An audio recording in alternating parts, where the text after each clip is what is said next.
అందరికీ నమస్తే. ఈ బడ్జెట్లో ఏపీ రాజధాని అమరావతికి 15,000 కోట్ల రూపాయలు కేంద్ర ప్రభుత్వం కేటాయించింది. అయితే కొంతమంది ఏం వాదిస్తున్నారంటే అది కేటాయింపు కాదు, కేవలం అప్పు మాత్రమే, అప్పు ఇస్తే కేటాయించినట్లా అని మాట్లాడుతున్నారు. ఇంకోటి ఏంటంటే ఏపీకి రాని మిగతా రాష్ట్రాలు లేకపోతే మన తెలంగాణ రాష్ట్రాలు కొంతమంది దాన్ని సమర్థిస్తున్నారు. ఎట్లా సమర్థిస్తున్నారంటే అది ఏపీకి ఏం 15,000 కోట్లు ఇవ్వలేదు, వాళ్ళకి అప్పే కదా, అది ఇచ్చినట్ట, ఏపీ కూడా ఏమి ఇవ్వలేదు అంటున్నారు. కానీ అది అప్ప లేకపోతే నిజంగా కేటాయింపులా, అది నష్టమా లాభమా ఎట్లా అనే విషయం మీద నేను ఈ వీడియో చేస్తున్నా. అమరావతికి 15,000 కోట్ల రూపాయలు కేటాయించారు. అమరావతి రాజధాని నిర్మించుకోండి అని. మన పక్క రాష్ట్రం కాబట్టి మనకేం అభ్యంతరం ఉండదు, నిర్మించుకోండి, వాళ్ళు కూడా ఒక రాజధాని ఉండాలి. కాకపోతే ఈ 15,000 కోట్ల రూపాయలు అప్పు కింద ఇస్తే మరి కేంద్రం ఇచ్చినట్లా, లేకపోతే అప్పు కింద ఇస్తే అది కేటాయింపులు జరిగినట్లా, ఏపీకి వాళ్ళు ఏమి ఇచ్చినట్లు, ఏపీకి ఎందుకంటే మన తెలంగాణలో ఇప్పుడు అదే కదా, ఏపీకి ఇచ్చిండ్రు మనకి ఇస్తలేరు, ఏపీకి కేటాయింపు జరిగిందని, లేదా ఏపీకి అప్పు కింద ఇచ్చిరని కొంతమంది వాదనలు చెప్తున్నారు. నిజానికి 15,000 కోట్ల రూపాయలు అప్పే, కేటాయింపు కాదు. కానీ అప్పులో కూడా చాలా రకాల అప్పులు ఉంటాయి. ఈ అప్పు చాలా బెటర్ అప్పు.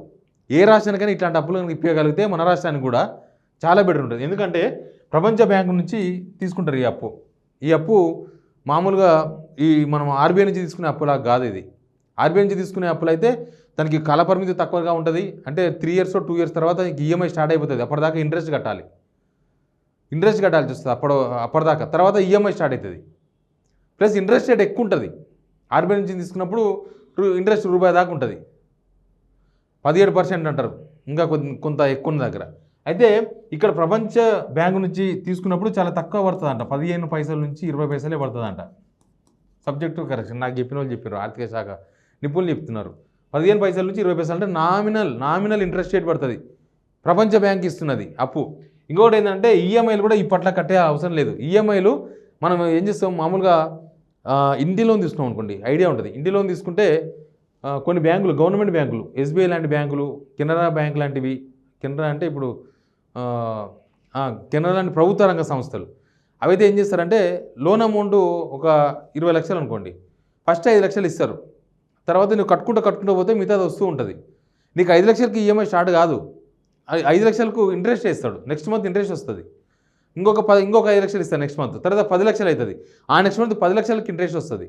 మొత్తం 20 లక్షల లోన్ మొత్తం మీకు వచ్చిన తర్వాత అప్పుడు ఈఎంఐ స్టార్ట్ అవుతుంది. అది 3 months పడుతుందా, 6 months పడుతుందా, మీరు ఇల్లు కట్టేదాన్ని బట్టి ఉంటుంది. కార్కి అయితేనేమో ఒకటేసారి స్టార్ట్ అవుతుంది. అయితే ఇక్కడ కూడా ఈ లోనుకు 30 ఏళ్ళ తర్వాత ఇంట్రెస్ట్ పడుతుంది. 30 ఏళ్ళ తర్వాత ఈఎంఐ కట్టాలి. ఇంట్రెస్ట్కి ఏం సంబంధం లేదు. ఇంకా ఇంట్రెస్ట్ నామినల్ ఇంట్రెస్ట్, అది పెద్ద లెక్క కాదు అన్ని పైసలు తీసుకుంటున్నప్పుడు. ప్లస్ 30 ఏళ్ళ తర్వాత ఈఎంఐ స్టార్ట్ అవుతుంది. ఇప్పట్ల ఈ చంద్రబాబు నాయుడు గవర్నమెంట్ పోతుంది, అప్పటికి 5 సంవత్సరాలే కదా, మళ్ళీ నెక్స్ట్ 5 సంవత్సరాలు మొత్తం 6 గవర్నమెంట్లు పోవాలి. 6 గవర్నమెంట్లు, ఈ గవర్నమెంట్ పోతే ఇంకొక 5 గవర్నమెంట్లు పోవాలి. పోతే అప్పుడు ఈఎంఐ స్టార్ట్ అవుతుంది. దానికి 15,000 కోట్లకు ఈఎంఐ అప్పుడు స్టార్ట్ అవుతుంది. ప్లస్ ఇది ఎఫ్ఆర్బిఎం పరిధిలోకి రాదు. ప్రతి రాష్ట్రం స్తోమతను బట్టి మనం సంపాదించేదాన్ని బట్టి మనకు లోన్ ఇస్తారు. మనకు ఒక 20,000 ఇన్కమ్ ఉందనుకోండి ఎవ్రీ మంత్, మనకు ఆ ఇన్కమ్ సరిపోను ఒక 10,000 లోపు ఈఎంఐ ఉండేవరకే లోన్ ఇస్తారు. అంతేగాని 30,000 ఈఎంఐ పడితే లోన్ ఇయ్యరు. సేమ్ అట్లే రాష్ట్రాలకు కేంద్ర ప్రభుత్వం విధించే ఒక రూల్ ఎఫ్ఆర్బిఎం అంటారు దాన్ని. అట్లా ఆ ఎఫ్ఆర్బిఎం పరిధిలోకి రాదు. అంటే ఇది ఎక్స్ట్రా అప్పు, ఈ మనం రెగ్యులర్గా తీసుకున్న అప్పుల కిందికి రాదు. కాబట్టి మనం ఏపీ మళ్ళీ అప్పు తీసుకోవచ్చు. ప్లస్ కేంద్రం గ్యారంటీ, దీనికి ఏమీ గ్యారంటీ చూపాలని అవసరం లేదు. ఎక్కడ లోన్ తీసుకుందామన్నా, ఏ రాష్ట్ర ప్రభుత్వం ఎక్కడ లోన్ తీసుకోవాలన్నా ఖచ్చితంగా గ్యారంటీ చూపాలి, ఎక్కడి నుంచి కడతారు మీరు అని.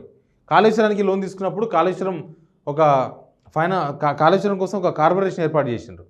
కాళేశ్వరం ద్వారా నీళ్లు రైతులకు ఇస్తారు కదా, డబ్బులు ఎక్కడి నుంచి వస్తాయంటే లేదు, తాగడానికి మున్సిపాలిటీస్ పోతే మున్సిపాలిటీ నుంచి డబ్బులు వసూలు చేస్తారు, ఆల్రెడీ బిల్లులు వస్తాయి కాబట్టి. ప్లస్ ఇండస్ట్రీస్కి ఇస్తాం, అక్కడి నుంచి డబ్బులు వస్తాయని చెప్పిండ్రు. ప్లస్ టూరిజం డెవలప్ చేస్తామని చెప్పిండ్రు, చేపల పంపిణీ చేపడతామని చెప్పిండ్రు. ఇట్లా ఏదో ఒకటి ఒక కార్పొరేషన్కి గ్యారంటీ చూపాలి. గ్యారంటీ చూపిస్తే తప్ప బ్యాంకులు లోన్ ఇవ్వవు. కానీ ఇక్కడ మాత్రం కేంద్రమే గ్యారంటీ, ఏమి చూపాలని అవసరం లేదు. ఇట్లాంటి అప్పు ఇదే 15,000 కోట్ల కనుక మన రాష్ట్రానికి కనుక అప్పిస్తే మన రాష్ట్రంలో చాలా పనులు చేసుకోవచ్చు. మూసి ప్రక్షాళన వదిలేస్తే, ఇట్లాంటి తీసుకొని మూసిలో వస్తే దానివల్ల ప్రతిఫలం రాదు, ఎవరికి ఉద్యోగాలు రావు. కాబట్టి ఎక్కడన్నా ఇన్ఫ్రాస్ట్రక్చర్ డెవలప్మెంట్ చేసుకుంటే, కొద్దిగా నీళ్ళు వచ్చే ప్రాజెక్టులు కట్టుకుంటే, ఏదైనా ఒక కంపెనీ పెడితే, ఇంకా ఏదైనా చేయగలిగితే 15,000 కోట్లు అనేది ఒక మనలాంటి చిన్న రాష్ట్రాలకు మంచి అది. కాబట్టి ఏపీకి ఇస్తున్న ఈ 15,000 కోట్లు కూడా చాలా బెటర్. ఇది అప్పే, కానీ ఇంతకన్నా మంచి అప్పు ఏడు దొరకదు. అసలు కేంద్రం గ్యారెంటీ ఇచ్చి అప్పులు ఇవ్వడం అనేది చాలా పెద్ద మాట. రాష్ట్రాలు సాధించడం అనేది గొప్ప. అది మన రాష్ట్రానికి రాలే, అంతకుముందు రాలేదు, ఇప్పుడు రాలేదు. కాబట్టి 15,000 కోట్లు అనేది చాలా గ్రేట్. ఈ 15,000 కోట్లు ఏపీకి ఇచ్చారు కాబట్టి తెలంగాణ కూడా ఇవ్వాలి ఇట్లాంటి అప్పులు. లేకపోతే వాళ్ళకి ఇచ్చిన అన్నీ వాళ్ళకు రాష్ట్ర విభజన చట్టంలో అని చెప్తున్నారు కాబట్టి రాష్ట్ర విభజన జరిగినప్పుడు తెలంగాణ ఉన్నది, ఏపీ ఉన్నది. 2 రాష్ట్రాలు జరిగితే కదా రాష్ట్ర విభజన జరిగింది. ఏపీకి మాత్రమే రాష్ట్ర విభజన వర్తించదు, 2 రాష్ట్రాలకు రాష్ట్ర విభజన వర్తిస్తుంది.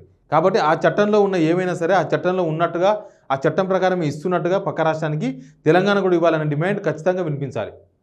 ఇట్లాంటి 15,000 కోట్లు కేటాయించడం కూడా చాలా గొప్ప విషయం. తెలంగాణలో కూడా దేనికన్నా ఇట్లాంటి డబ్బులు ఇవ్వచ్చు. దానివల్ల ఇక్కడ కూడా ఇన్ఫ్రాస్ట్రక్చర్ డెవలప్ చేయొచ్చు. Please subscribe signal TV.